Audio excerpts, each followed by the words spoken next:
ప్రియులారా, బాగున్నారా? ప్రభువైన యేసుక్రీస్తు నామములో మీకు శుభములు తెలియజేస్తున్నాం. ఈరోజు హెబ్రోన్ క్యాలెండర్లోని వాక్య భాగాన్ని మనం ధ్యానం చేసుకుందాం. రండి. 2వ దినవృత్తాంతాల గ్రంథము 5వ అధ్యాయము 2వ దినవృత్తాంతాల గ్రంథము 5వ అధ్యాయము 13వ వచనము నేను చదువుతాను. యెహోవా దయాళుడు, ఆయన కృప నిరంతరముండునని స్తోత్రము చేసిరి. ప్రియులారా, దేవుని గురించి ఇక్కడ యాజకులు, తర్వాత లేవీయులు దేవుని గురించి మరి కృతజ్ఞతాస్తుతులు చెల్లిస్తున్నారు. ఏమని కృతజ్ఞతాస్తుతులు చెల్లిస్తున్నారు? ఏమని ఆయనకు స్తోత్రములు చేస్తున్నారంటే, యెహోవా దయాళుడు, ఆయన కృప నిరంతరం ఉంటుంది. కాబట్టి దేవుని యొక్క లక్షణమును గురించి ఇక్కడ తెలియచేస్తూ ఉన్నారు.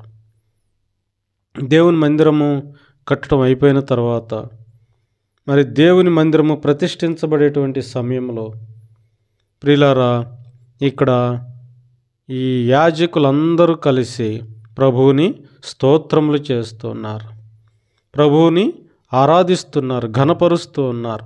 ఎందుకంటే ఏమని ఆరాధిస్తున్నారంటే, దేవుడు దయాళుడు, ఆయన కృప నిరంతరం ఉంటుంది అని దేవునిని వాళ్ళు ఆరాధన చేస్తున్నారు. ప్రియులారా, నిజమే, దేవుడు దయగలిగినటువంటి వాడు. అనేక సార్లు మనము దేవుని యొక్క దయను మనము అనుభవించేవారముగా ఉంటున్నాం. నిజంగా ఆ సమయంలో దేవుని యొక్క దయను గురించి ఆలోచిస్తూ వచ్చినప్పుడు మనకెంతో సంతోషం, మనకెంతో ఆనందం.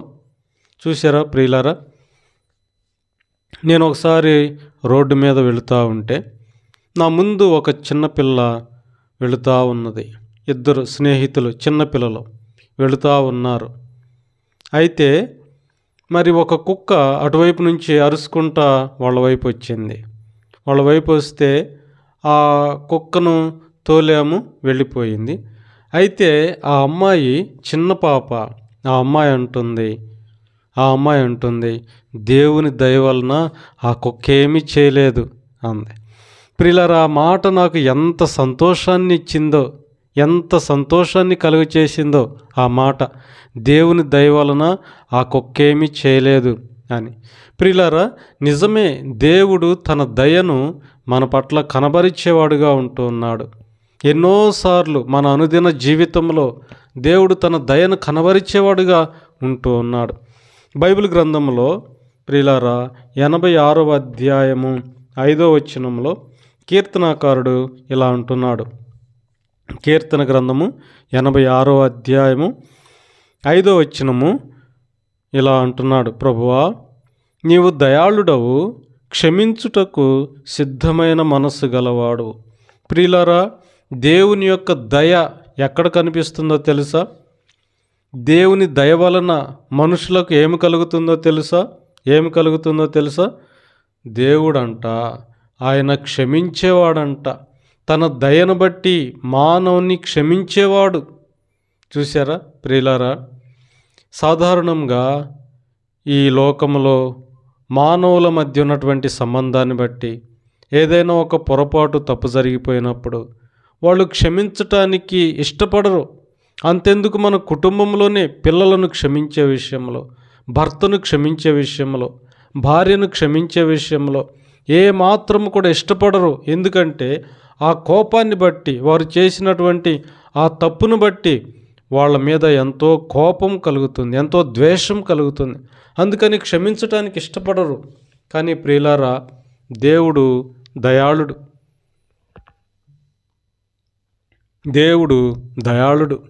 చూసారా? కాబట్టి తన దయను బట్టి మానవుని క్షమిస్తూ ఉన్నాడు. మానవుడు ఎటువంటి పాపంలో ఉన్నప్పటికీ, ఎటువంటి అపవిత్రమైనటువంటి జీవితాన్ని మానవుడు కలిగి జీవిస్తూ ఉన్నప్పటికీ ప్రియులారా, ఆయన మానవుని క్షమించటానికి సిద్ధముగా ఉంటూ ఉన్నాడు, సిద్ధ మనసు కలిగి ఉంటూ ఉన్నాడు. అయ్యా అమ్మ, దేవుడు నీ పాపములను క్షమించాడా? దేవుడు నీ పాపములను క్షమించాడా? ఒకవేళ క్షమించకపోతే యేసు ప్రభు దగ్గర నీ పాపములు ఒప్పుకో. ఎందుకో తెలుసా? ఆయన దయగలిగిన వాడు. మానవుని యొక్క పాపమును క్షమించటానికి ఆయన ఎల్లప్పుడూ సిద్ధముగా ఉంటాడు. అయ్యా అమ్మ, కాబట్టి ఆయన సిద్ధ మనసును బట్టి ప్రభు దగ్గరకు వెళ్ళి నీ పాప దోషములు ఏవైనప్పటికీ ఆయన యొద్ద క్షమాపణ కోరాలని, ఆయన యొద్ద క్షమించమని నువ్వు వెళ్ళి అడుగుతూ వచ్చినప్పుడు దేవుడు తప్పకుండా నీ పాపములను క్షమిస్తాడు. ఆయన నిన్ను కడిగి నిన్ను పవిత్రపరుస్తాడు, పరిశుద్ధపరుస్తాడు. చూసారా ప్రియులారా? కాబట్టి దేవుడు ఎవరు అంటే ఆయన దయ చొప్పున మానవుని యొక్క పాపములను ఆయన క్షమించేవాడుగా ఉంటున్నాడు, క్షమించుటకు సిద్ధమైన మనసు గలవాడు. మా ప్రియమైన సహోదరుడా, సహోదరి, రక్షించబడ్డావు, మారు మనసు పొందావు. ఎన్నోసార్లు మరి చేసిన పొరపాటే మరలా చేస్తూ మరి పొరపాటు చేసిన ప్రతిసారి ప్రభు దగ్గర క్షమాపణ అడిగి, ప్రభువా నన్ను క్షమించు, ఈ విషయంలో నేను పొరపాటు చేశా, ఈ విషయంలో నేను తప్పు చేశా అని మరలా ప్రభు దగ్గర క్షమాపణ అడిగి మరలా అదే పొరపాటు చేసి చివరికి ఇంకా దేవుడు నన్ను ఏం క్షమిస్తాడు? నేను ఇన్నిసార్లు ప్రభువుని అడుగుతూ వచ్చానే, ఇన్నిసార్లు క్షమాపణ అడుగుతూ వచ్చానే, ఇంకా దేవుడు నన్ను ఏమని క్షమిస్తాడు అని ప్రియులారా ఒకవేళ ఆలోచనలో పడి ఉన్నావా? అటువంటి ఆలోచన కలిగి ఉన్నావా? దేవుడు నన్ను ఏం క్షమిస్తాడులే అని. ప్రియులారా, అటువంటి పరిస్థితుల్లో కూడా ఈయన క్షమించటానికి సిద్ధమైన మనసు కలిగినవాడు. కాబట్టి నీవు ఏమాత్రము దేవుని యొక్క ప్రేమను సందేహించకుండా, ఏమాత్రము దేవుని యొక్క దయను, ఆయన మంచితనాన్ని సందేహించకుండా ఈ క్షణమే ప్రభు దగ్గరకు వచ్చి నీ పాపములు ఒప్పుకో, నీ దోషములు ఆయన దగ్గర ఒప్పుకో. ఆయన నిన్ను క్షమిస్తాడు, మరలా తిరిగి తన హక్కును చేర్చుకుంటాడు. నీకు మరలా తన శాంతి, సమాధానం, సంతోషం ఇస్తాడు, నెమ్మదిస్తాడు. కాబట్టి ప్రియమైన సహోదరుడా, సహోదరి, ఆయన దయగలిగిన వాడు. ఆయన దయ ఎలా మానవుని పట్ల కనబరుస్తున్నాడంటే ఆయన మానవుని యొక్క పాపమును క్షమించుటలో ఆయన తన దయను కనబరుస్తూ ఉన్నాడు. కాబట్టి ప్రియులారా, దేవుని యొక్క దయ వలన మానవునికి కలిగేటువంటి ఆశీర్వాదం ఏమిటంటే మానవుని యొక్క పాపములు క్షమించబడుతున్నాయి. మానవుని యొక్క అపవిత్రమైనటువంటి జీవితం కడగబడుతుంది, పవిత్రపరచబడుతుంది. కాబట్టి ప్రభు దగ్గరకు వచ్చినట్లయితే ఆయన నిన్ను కూడా క్షమించి నీకు గొప్ప శాంతి, సమాధానం ఇస్తాడు.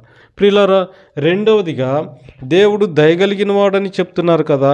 ఆయన దయ వలన మానవునికి మరి ఏం కలుగుతుంది అంటే దేవుని వాక్యంలో కీర్తన గ్రంథము 119వ అధ్యాయము 68వ వచనములో ఒక మాట ఉంది.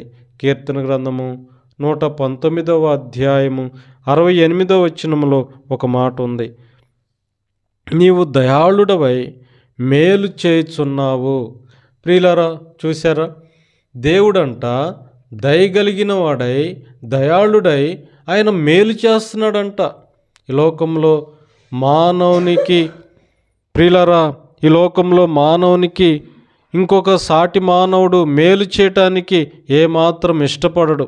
ఎందుకంటే మానవుడు మరి తను చేసినటువంటి పొరపాటును పదే జ్ఞాపకం చేసుకుంటూ ఆ వ్యక్తిని ద్వేషించేవాడుగా ఉంటున్నాడు. కానీ ప్రియులారా, దేవుడు అలా ఏమి చేయడు. ఆయన చెప్తున్నాడు, ఆయన మేలు చేసేవాడు. ఆయన మేలు చేసేవాడు, ఏ మానవుని కూడా కీడు చేసేవాడు కాదు. అందుకని మరి మత్తయి సువార్తలో యేసుప్రభు వారు ఒక మాట అన్నాడు. ఆయన మీరు చెడ్డవారయ్యుండి మీ పిల్లలకు మంచి ఈవులను ఇస్తారు కదా, మరి అలాగే పరలోకమందున్న తండ్రి కూడా మీకు మంచి ఈవులనే ఇస్తాడు అని చెప్తా వచ్చినాడు.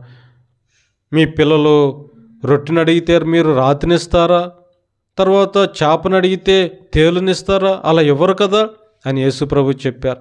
ప్రియులారా, మన దేవుడు అంతకంటే ఇంకెంతో మరి మంచి దేవుడు. ఆయన మనకు మేలు చేసేవాడుగా ఉంటున్నాడు.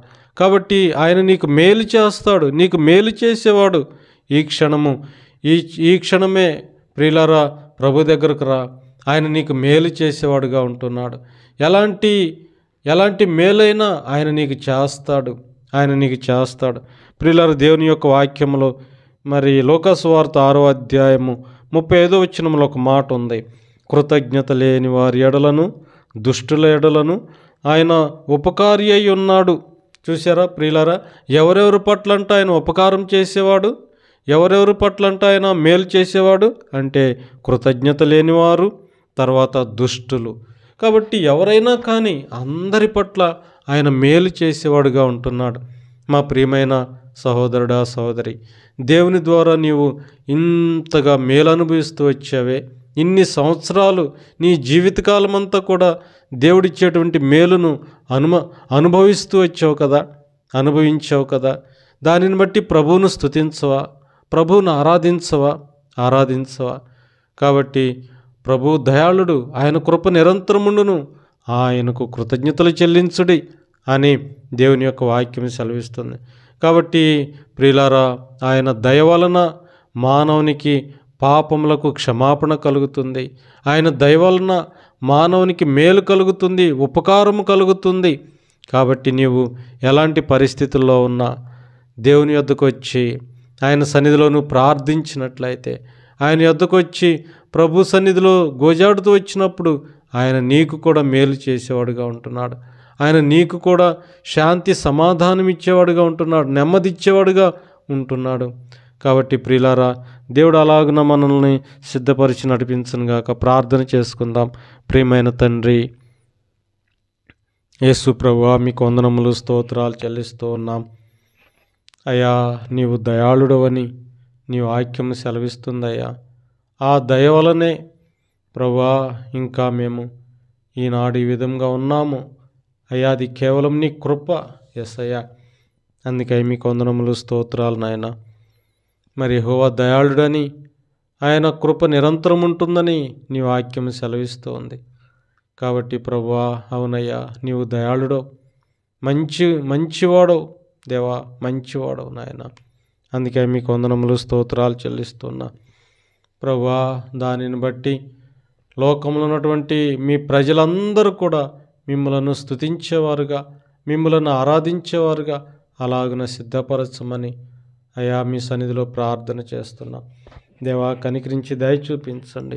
మరి ప్రార్థన అంశాలు ఉన్నాయి ప్రభా. విజయరావు సహోదరుడు అయ్యా, తన జాబ్ కొరకు ప్రార్థన చేస్తున్నాం అయ్యా. నీ మీద ఆధారపడుతుండగా దేవా నాయన, మీ ప్రేమను బట్టి, మీ దయను బట్టి నాయన, మరి సహోదరునికి జాబ్ అనుగ్రహించండి. అలాగే శారా దేవా సహోదరిని జ్ఞాపకం చేసుకోండి. కుటుంబంలో ఉన్నటువంటి ప్రాబ్లమ్స్ అన్నిటినీ మీరే పరిష్కరించండి, మేలు చేయండి ప్రభా. తల్లిదండ్రులిద్దరికీ నాయన మంచి ఆరోగ్యం దయచేయండి. మరి తనకు మంచి భవిష్యత్తు దయచేయండి ప్రభా. మరి ఉన్నటువంటి ఇల్లు అమ్మాలని వారు ఆశపడుతున్నారు. అయితే ప్రభా అయ్యా నాయన, ఇల్లు మంచి ధర పలుకున్నట్లుగా దేవా మీరే సహాయం చేయండి. సైమన్ పీటర్ సహోదరుడు అయ్యా నాయన, మరి ఫైనాన్షియల్గా ఎంతో ప్రాబ్లమ్స్ ఫేస్ చేస్తున్నాడు ప్రభా. అయ్యా నాయన, మరి ఆ ఫైనాన్షియల్గా ప్రభా మీరు ఆశీర్వదించండి, దీవించండి ప్రభా. మేలు కొరకే జ్ఞాపకం చేసుకోండి. మీరు పైవారుగా ఉంచేవాడు కానీ క్రిందివాడుగా మీరు ఉంచేవాడు కాదు కదా ప్రభా. అలాగనే సిద్ధపరచండి.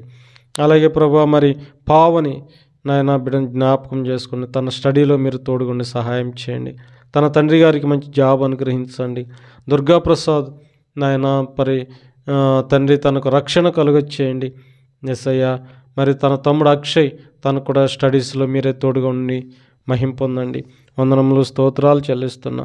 అలాగే విజయభాస్కర్ సహోదరుడు, తన కుటుంబానికి నాయన క్షేమం కలుగచేయండి అయ్యా. నాయన మీకు వందనములు, స్తోత్రాలు.